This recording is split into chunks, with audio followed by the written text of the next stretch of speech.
Hi అండి, ఈరోజు నేను సేమియా దద్దోజనం చేసి చూపిస్తానండి. దానికి కావాల్సిన పదార్థాలండి: సేమియా పుల్లలు, అల్లం, పచ్చిమిర్చి, కొత్తిమీర, కరివేపాకు అండి. ఇదిగండి పెరుక్కేను పోపు అండి, పచ్చిశనగపప్పు, మినపప్పు, వెల్లుల్లి, జీలకర్ర, ఆవాలు, ఎండుమిర్చి అండి.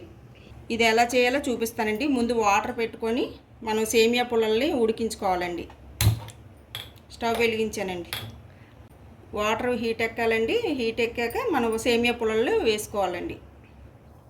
వాటర్ మరిగిందండి, మనం సేమియా పుల్లలు వేసుకుందామండి.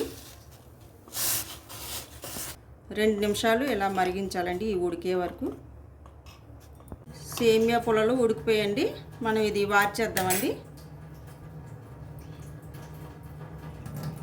చూడండి, ఇలా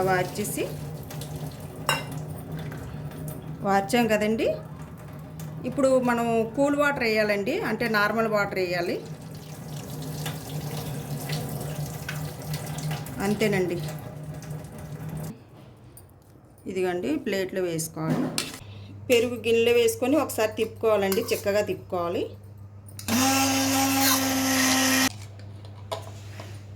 కొద్దిగా మనం పెరుగు తిప్పుకున్నాం కదండి, కొద్దిగా సాల్ట్ వేసుకోవాలండి.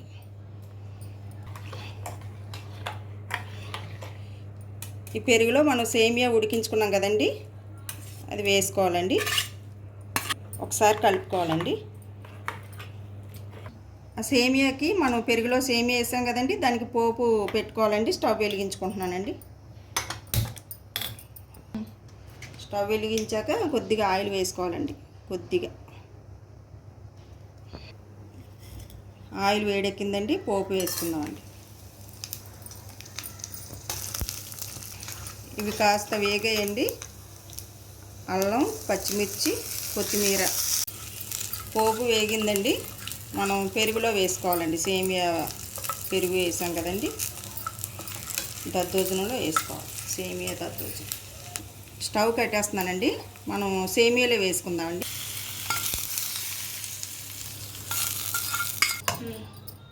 కలుపుకోవాలండి ఇదంతా. టేస్ట్ అయితే మాత్రం చాలా బాగుంటుందండి. మీరు కూడా ట్రై చేయండి. అంతా కలిపేసుకోవడం అయిపోయిందండి సేమియా దద్దోజనం.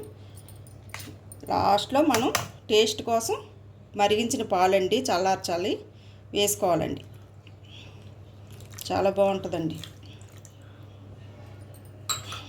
టేస్ట్ అయితే మాత్రం చాలా బాగుంటుంది. అరగంట తర్వాత మనం ఇది తింటే చాలా టేస్టీగా ఉంటుందండి. సేమియా దద్దోజనం రెడీ అయిపోయిందండి. మీరు కూడా ట్రై చేయండి. చూసారు కదండి రెసిపీని. మరిన్ని రెసిపీస్ కోసం మా కేకే రెసిపీ హౌస్ ఛానల్ని సబ్స్క్రైబ్ చేసుకోండి. Thank you.